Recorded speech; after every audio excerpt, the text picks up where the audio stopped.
Hey everyone, welcome to Freesat Spares.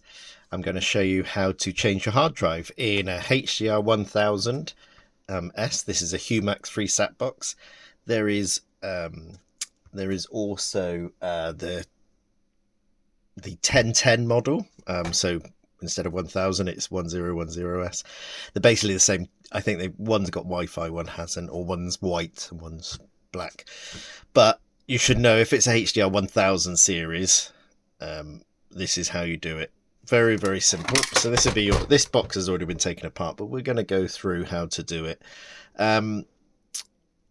Essentially, on these boxes, to get this cover off, there's 5 screws and a little bit of sticky tape to take off to get it open. So you will find a bit of sticky tape on this corner here. It's just the warranty sticker, essentially. And when you turn it over, you're going to have in these dots, there'll be rubber feet that you need to pick off with something flat like this. And you just pick them off, and underneath each hole will be a Phillips screw. You can use a standard number 2 Phillips screwdriver to take them out. So turn in each one. And then there's a 5th screw on the back here that needs to come out. A lot of people rip the top off without taking that screw out, and then they end up breaking that little bit. It doesn't make a huge difference, but if you're trying to do a nice neat job, we don't want to do that. So once your 5 screws are out, the top will just lift off, and then you'll have your hard drive inside. So why would you want to change your hard drive? Well, a couple of reasons. You might just want to upgrade this from the standard 500 gig or 1 terabyte. You can go up to 2 terabyte with most of these boxes, as long as the software is fully up to date. That shouldn't be an issue. And to get this hard drive out, obviously these hard drives are available on our website. We sell several brands, but they're all fully compatible with the Humax boxes. So you're going to undo these 2 connectors here, using your podger to just pick that out, and then that one just pulls out on what we call a ZIF socket. And then there's 4 screws on the hard drive itself. Here, here, here, and here. Everyone drops the screws down on this side because it's a right pain. But once you lift the hard drive out, you will be able to get the rest of the screws. So on each side of the drive, you're going to have 2 drives with rubber supports. Try not to lose the rubber supports. And then this hard drive will just lift out once you've unplugged the connector at the back.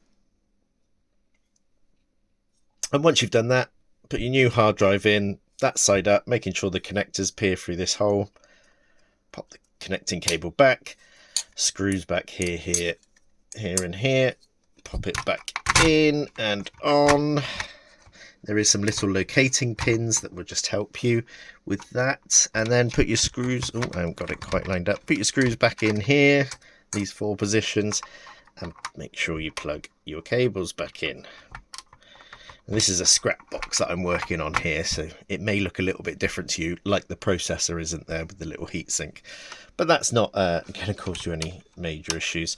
This is just about changing the hard drive. Now with these Humax boxes, when you reconnect them, you have to format the hard drive. So you need to go into I'll put up some pictures. You need to go into the settings menu, hard drive, and hopefully you'll see HDD displayed in the menu. You select that. The system will tell you it's not formatted, and you click format. It takes about 5 minutes, and then you're good to go. So once you've got the cover back on, don't forget the screw in the back. Put the screws back in here and put your little sticky pads back on. Generally, the little pads will come on and off. The glue's really good, so you haven't got to worry about that. Plug it in, and away you go. It's really that simple. Now, when you buy your hard drives from Freesat Spares, we send you...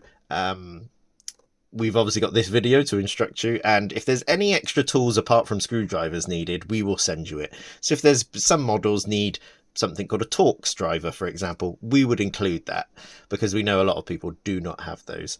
But we would expect most people to have something flat, like a flat screwdriver, or you can even use a credit card, to be honest. This you know, depending on if you're only going to do this once, you don't want to be spending out loads of money on stuff. Yeah. And obviously we're always here for technical support if you get stuck.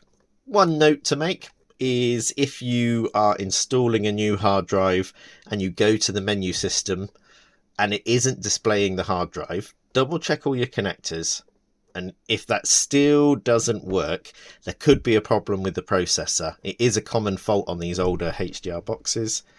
It's easily rectified when you know what you're doing, and we would recommend you send the box to us for an engineer repair to do that for you, because you do need a bit of equipment to do it. I hope you've enjoyed this video. If you've bought one of our products, thank you very much. If you're thinking about buying one of our products, then just head over to freesatspares.co.uk, where you will see everything we sell, and there's even a chat bot. So if you want to chase us up for some technical advice, you can use the chat function on the website. Thanks very much.